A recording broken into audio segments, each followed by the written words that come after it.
तालिबान पे बोलने की हिम्मत नहीं है अपने जिहादी भाई बहनों, आपी जान, फूफी जान, खाला जान, जो वहाँ के जो उस मानसिकता के लोग हैं, जो भारत में भी बैठ के तालिबान की तारीफ कर रहे हैं, उन पे बोलने की आपकी हैसियत नहीं है, उन पे बोलने की आपकी औकात नहीं है। हिंदू टेररिज्म, क्या हिंदू जो वहाँ तलवारें लेके लोगों के घर में काट रहे हैं लोगों को, वो 13 साल की बच्चियों को 2 टुकड़े में कर दे रहे हैं, उसमें हिंदू हैं? हम मुसलमानों के खिलाफ नहीं हैं, हम जिहादियों के खिलाफ हैं। हम स्वरा भास्कर कन्हैया कुमार के खिलाफ हैं, हम उस्मानी के खिलाफ हैं, हम वो सपा सांसद के खिलाफ हैं, हम ओवैसी के खिलाफ हैं, हम उस हर व्यक्ति के खिलाफ हैं जो भारत में बैठ के तालिबान की तारीफ कर रहे हैं। जो राग पाकिस्तान बोल रहा है इमरान खान, वही राग चाइना बोल रहा है, वही राग तुर्की बोल रहा है, वही राग स्वरा भास्कर। इसका मतलब इन सब के लिंक हैं। जिस देश में आप रह रहे हैं वहाँ 100 करोड़ हिंदू रहते हैं, लेकिन हिंदू इतना टॉलरेंट है कि आप हिंदू टेररिज्म बोल के निकल जा रहे हैं। जरा तालिबान पे 2 लाइन बोल के देखो, शाम तक अगर आपको धमकियां ना आने लगी, तलवारें आपके मोहल्ले में ना लहराने लगे, ये कलाम साहब की कभी तारीफ नहीं करेंगे। ये क्यों ऐसा होता है कि अच्छे मुसलमानों की तारीफ ही नहीं करते? स्वरा भास्कर जैसे लोगों का करियर खत्म कर देना चाहिए आम जनता को। जब ये एक एक पैसे के मोहताज होंगे, जिन आकाओं के दम पे बोलते हैं ना, ये अपनी हैसियत में आ जाएंगे। तो जो लोग भारत में रह के आज़ादी चाहिए, आज़ादी चाहिए, मैं तो कहती हूँ भारत सरकार से इन सबको आज़ाद करो और इन सबको अफगानिस्तान भेजो। इन लोगों की इस देश में ज़रूरत नहीं है, नहीं तो आने वाले समय में ये हमारे देश के लिए खतरा है। चाहे स्वरा भास्कर हो, नसरुद्दीन शाह टाइप लोग हो, ये सारे लोग जिनको टर्की अच्छा लगता है, पाकिस्तान अच्छा लगता है, अफगानिस्तान अच्छा लगता है, सबसे बड़े तालिबान अच्छा लग रहा है, तो भाई तालिबान ज्वाइन क्यों नहीं कर लेते? जाओ ना हमारे यहाँ से, हमारी पॉपुलेशन वैसे भी बहुत ज़्यादा है, 130 करोड़ से ऊपर हो गए। हमें ऐसे देशद्रोहियों ट्रेटर्स की ज़रूरत नहीं है, इनको भेजो अफगानिस्तान, ये वहीं रहे। और भारत के तो लोगों को कहूँगी भैया 1-1 रुपये चंदा इकट्ठा करो और इन सबकी टिकट कटवाओ, इनको भगाओ यहाँ से। नमस्कार, हमारे साथ प्रीति पांडे जी जुड़े हैं, उनसे बात करेंगे कि जो स्वरा भास्कर, जिनका मुझे लगता है कि रोजी कमाई का जो दिन यापन करने का जरिया है वो ट्विटर के कुछ ट्वीटों से जो मिलने वाला उनको पैसा है, जो ऐसे ग्रुप द्वारा मिलता है जिनका देश को तोड़ने में काफ़ी योगदान रहता है। और उसके बाद जिस तरीके से अफगानिस्तान में तालिबान ने जो वहाँ पर कहर बरपाया है, उसके बाद उसको डिफेंड करते हुए हिंदू आतंकवाद की बात करना, जो 2008 के बम ब्लास्ट में किस तरीके से कांग्रेस ने भी ये नारा गढ़ा था कि इस देश में हिंदू आतंकवाद भी होता है, तो इस पर आप क्या कहेंगे? देखिए, मैं सबसे पहले आपको ये दिखाती हूँ। कल स्वरा ने एक ट्वीट किया है जिसपे तालिबान पे, जिहादियों पे ना बोल के, ये आतंकी संगठनों पे ना बोल के, वहाँ जो हो रहा है उसके पे ऊपर ना बोल के, अचानक से एक मेंटल लड़की की तरह जो मानसिक संतुलन अपना खो चुकी हो, अचानक से कहती है हिंदू टेररिज्म। मैंने उस पर एक जवाब दिया, @really Swara, shame on you, jihadi terror, looting, raping and making sex slave in Afghanistan, but you are such a coward, you don't have guts to speak against your भाईजान्स। 5 minute बाद मेरा Twitter 7 दिनों के लिए बंद कर दिया जाता है। मैं ट्विटर एक्सेस कर सकती हूँ, देख सकती हूँ, बट मैं रिप्लाई नहीं कर सकती हूँ।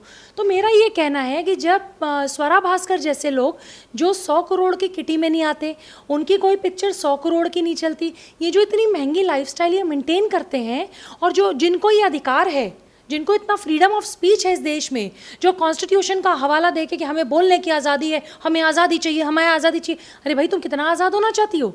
तुम इतनी आज़ाद हो गई हो कि तालिबानियों को हिंदू टेररिज्म से जोड़ रही हो। मान गए कि तुम जेएनयू में पढ़ती हो, मान गए तुम जेएनयू के उस गैंग की हो, क्योंकि जेएनयू में तो बड़े राष्ट्रवादी भी पढ़ के निकले, लेकिन जेएनयू में 2 गुट है। तुम उस गैंग से निकली हो जिनको आज़ादी चाहिए, जो अधेड़ उम्र के हो गए, 45, 50, 55 साल के होने को आए, लेकिन उनको अभी तक आज़ादी नहीं मिली।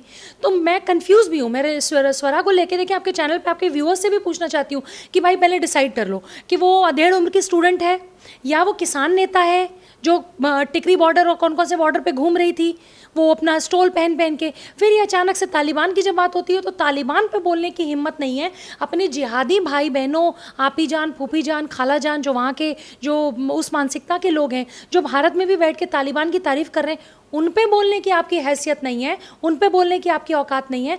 हिंदू टेररिज्म, क्या हिंदू जो वहाँ तलवारें लेके लोगों के घर में काट रहे हैं लोगों को, वो 13 साल की बच्चियों को 2 टुकड़े में कर दे रहे हैं, उसमें हिंदू हैं? तालिबान जो वहाँ है, जो तालिबानी ये हरकत कर रहा है, उसमें कितने हिंदू हैं? हिंदू टेररिज्म से तालिबान का जो अफगानिस्तान में हो रहा है लेना देना ही नहीं है। लेकिन क्योंकि ये मेंटल लड़की है, इसका काम है कि वो सुर्खियाँ बटोरने के लिए शाहीन बाग चली जाती है, सीए में चली जाएगी, जो एनआरसी आई ही नहीं उस एनआरसी के बारे में बात करने लगती हैं, शाहीन बाग में जाके बिरयानी खाने लगती हैं, टिकरी बॉर्डर चली जाती हैं, टिकैत का समर्थन करती हैं। मैं पहले भी कहती आई हूँ, मैं फिर कह रही हूँ, इन लोगों के अकाउंट्स की जांच होनी चाहिए। जैसा आपने कहा, इनको ये ट्वीट करने के पैसे दिए जाते होंगे, क्योंकि ये कैसे पॉसिबल है कि, फिर वही मैं कह रही हूँ, आप अगर इस देश में आप कोई हिंदू टेररिज्म की बात करें, आप उसको सिर्फ ये कह दें कि जिहादी मानसिकता के ऊपर बोलने की आपकी हैसियत नहीं है, आप डरपोक महिला हैं, आपका ट्विटर बैन हो जाएगा, आपको लोग गालियां देने लगेंगे, आपके पास वार्निंग आने लगेगी, आपको थ्रेट कॉल्स आने लगेंगी। लेकिन ऐसी कौन सी ताकत है, ऐसे कौन से इन्फ्लुएंशियल लोग हैं जो स्वरा भास्कर के पीछे बैठे हैं? ना इनका ब्लू टिक से, हमारा आज तक ब्लू टिक नहीं है, लेकिन इनका ब्लू टिक भी है। इनको और शर्जिल उस्मानी जैसे लोगों को ब्लू टिक भी मिल जाता है, इनको हर जगह की सुविधाएं भी मिलती हैं, इनके खिलाफ एफआईआर भी नहीं होती। आपने अगर हिंदू टेररिज्म कहा तो आपने देश में जो 100 करोड़ हिंदू रह रहे हैं उनके इमोशंस के साथ खिलवाड़ किया, आपने हमारी भावनाएं आहत की। आपके ऊपर एफआईआर क्यों नहीं होती?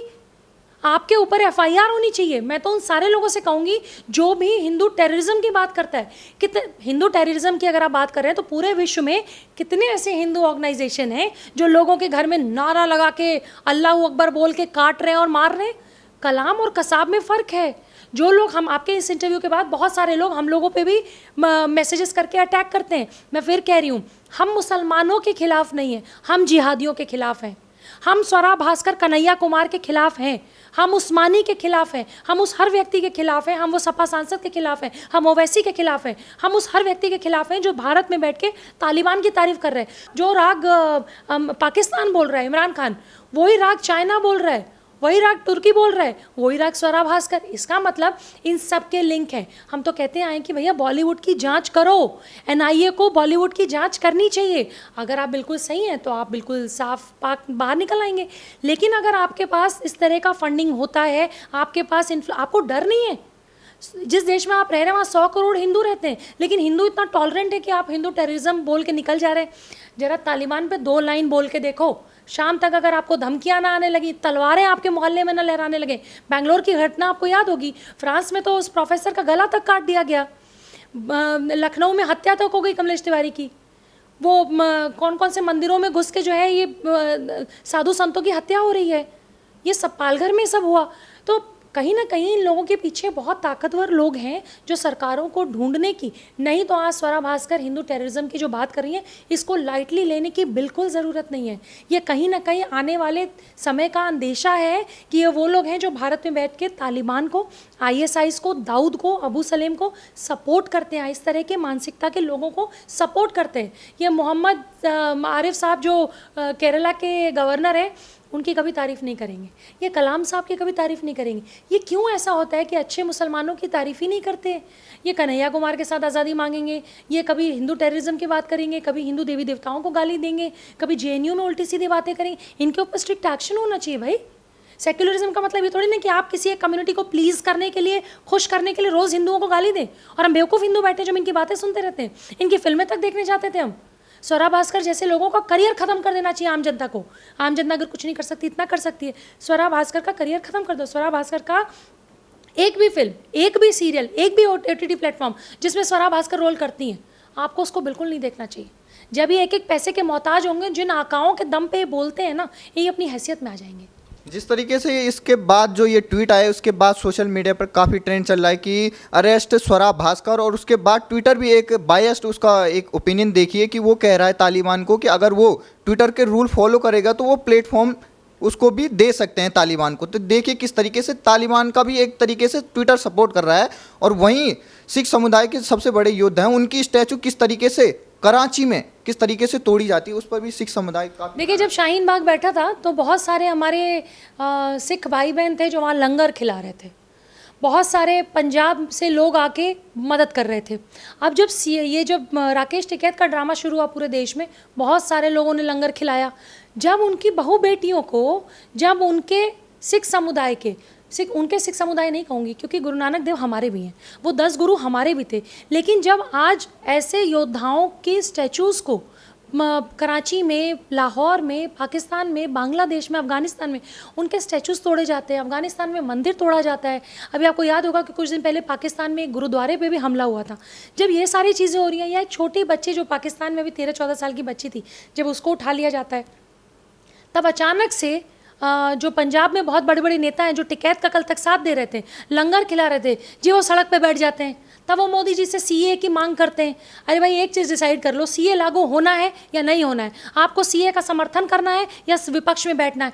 ऐसा नहीं हो सकता कि जब सिख समुदाय की बेटी पाकिस्तान में, बांग्लादेश में, अफगानिस्तान में उठाई जाए तो अचानक से आपको याद हो जाए नहीं नहीं नहीं, हमारे सिख समुदाय पे, हिंदुओं पे, माइनॉरिटीज़ पे, जैन पे, बौद्ध पे, इन लोगों के ऊपर बड़ी बर्बरता हो रही है इसलिए सीए लागू होना चाहिए। नहीं, आप अपना दिमाग लगाइए कि जब एक कम्युनिटी, एक मुस्लिम कम्युनिटी दूसरी मुस्लिम कम्युनिटी को अफगानिस्तान में ये हालत कर रही है, क्या वो हमारी माइनॉरिटीज़ को छोड़ेंगी? मैंने सुना कहीं कि शायद अगर ये सही है तो 2000-3000 से ज़्यादा सिख हैं, मुझे पता नहीं कि अफगानिस्तान में एग्जैक्ट कितने लोग हैं, लेकिन अगर वहाँ पे हमारे सिख हैं, हमारे हिंदू हैं, आपको पता होगा जो पंडित हैं शर्मा जी, जो वहाँ आखिरी मंदिर है, वहाँ के जो पुजारी हैं पंडित शर्मा जी, उन्होंने मना कर दिया कि मेरे बाप दादाओं ने इस मंदिर की पूजा की है, मैं छोड़ के नहीं जाऊँगा, तालिबान अगर आता है मुझे काट देता है, मुझे कोई फ़र्क नहीं, लेकिन मैं यहीं रहूँगा, मैं छोड़ के नहीं भागूंगा। जब बड़े बड़े लोग अफगानिस्तान से भाग गए, वहाँ का राष्ट्रपति तक भाग गया, बड़े बड़े नेता तक भाग गया, वहाँ की जो पहली गवर्नर महिलाएं वो तक बंदूकें उठा के तालिबान के खिलाफ लड़ रही हैं, तो क्या हो गया भाई? ये जो बहुत बायसनेस की बात करते हैं, स्वरा भास्कर अगर वुमेन एम्पावरमेंट की बात करती हैं, फेमिनिज्म की बात करते हैं, आप उस महिला की तारीफ क्यों नहीं करते जो तालिबान में, अफगानिस्तान में तालिबान के विपक्ष में जाके उससे लड़ाई लड़ रही हो, बंदूकें तान के बैठी है? आप वो फेमिनिज्म के लिए एग्जाम्पल है, स्वरा भास्कर जैसे एग्जाम्पल नहीं है। तो सीए के विरोध करते हैं आप, लेकिन शाहीन बाग में लंगर खिलाएंगे। अब जब आपके ऊपर आप बीती हो रही तो आपको बुरा लग रहा है, ऐसा नहीं हो सकता, ये दोहरा चरित्र है। आपको देश के साथ एकजुट खड़ा होना पड़ेगा स्वरा भास्कर जैसे। मैं तो नसरुद्दीन शाह से भी पूछ रही हूँ, मैं तो आमिर खान की पत्नी से भी पूछा, मैंने तो उपराष्ट्रपति साहब से भी पूछ रही हूँ, मैं तो वो सारे लोग जो कहते थे कि भारत मुसलमानों के रहने लायक नहीं है, तो भैया भारत भाग के क्यों आ रहे हो? तुम तो शरिया शरिया शरिया करते थे, शरिया जहाँ है तुम वहाँ से भाग के क्यों आ रहे हो? शरिया लागू हो गया, वहाँ रहो ना, क्या दिक्कत है? इसका मतलब भारत ही ऐसा देश है जहाँ पे हिंदू, मुस्लिम, सिख, ईसाई सब प्रेम से रह सकते हैं। वो बीबीसी हिंदी, आप सोचिए, बेशर्मों को देखिए कि बीबीसी हिंदी कुछ दिन पहले उनकी एक पोस्ट डलती है जिसमें वो तालिबानियों की तारीफ कर रहे हैं कि उन्होंने कोविड प्रोटोकॉल का पालन करते हुए मास्क लगाए हुए हैं। Is this a news? Taliban mask लगा के लोगों का बलात्कार कर रहा है, हत्या कर रहा है। बीबीसी बलात्कार, हत्या, सेक्स स्लेव पे बात नहीं कर रहा, बीबीसी कोड़े मारने पे बात नहीं कर रहा, बुर्का ना पहनी हुई महिला को काट दे रहा है उसके बारे में नहीं बात कर रहा है, मास्क दिख रहा है। CNN न्यूज़ छाप रहा है उनके बारे में कि तालिबानियों ने बिना खून खराबा किए अफगानिस्तान पे कब्जा किया। ये CNN की न्यूज़ है। जो CNN की महिला पत्रकार कल से कल तक अपने न्यूज़ अटायर में जो ये पहनते हैं, न्यूज़ एंकर्स, जो इनकी यूनिफॉर्म होती है, ड्रेस होती है, जो भी वेस्टर्न ये पहनना चाहे, जो उस पर कल तक न्यूज़ दे रहे थे, आज वो हिजाब और बुरके में न्यूज़ दे रहे हैं। तो भारत में आज़ादी जीने की है, अफगानिस्तान में तो आज़ादी ख़त्म हो गई। तो जो लोग भारत में रह के आज़ादी चाहिए, आज़ादी चाहिए, मैं तो कहती हूँ भारत सरकार से इन सबको आज़ाद करो और इन सबको अफगानिस्तान भेजो। इन लोगों की इस देश में ज़रूरत नहीं है, नहीं तो आने वाले समय में ये हमारे देश के लिए खतरा है। चाहे स्वरा भास्कर हो, नसरुद्दीन शाह टाइप लोग हो, ये सारे लोग जिनको टर्की अच्छा लगता है, पाकिस्तान अच्छा लगता है, अफगानिस्तान अच्छा लगता है, सबसे बड़ा तालिबान अच्छा लग रहा है, तो भाई तालिबान ज्वाइन क्यों नहीं कर लेते? जाओ ना हमारे यहाँ से, हमारी पॉपुलेशन वैसे भी बहुत ज़्यादा है, 130 करोड़ से ऊपर हो गए। हमें ऐसे देशद्रोहियों, ट्रेटर्स की ज़रूरत नहीं है, इनको भेजो अफगानिस्तान, ये वहीं रहे। और भारत के तो लोगों को कहूँगी भैया 1-1 रुपये चंदा इकट्ठा करो और इन सबकी टिकट कटवाओ, इनको भगाओ यहाँ से।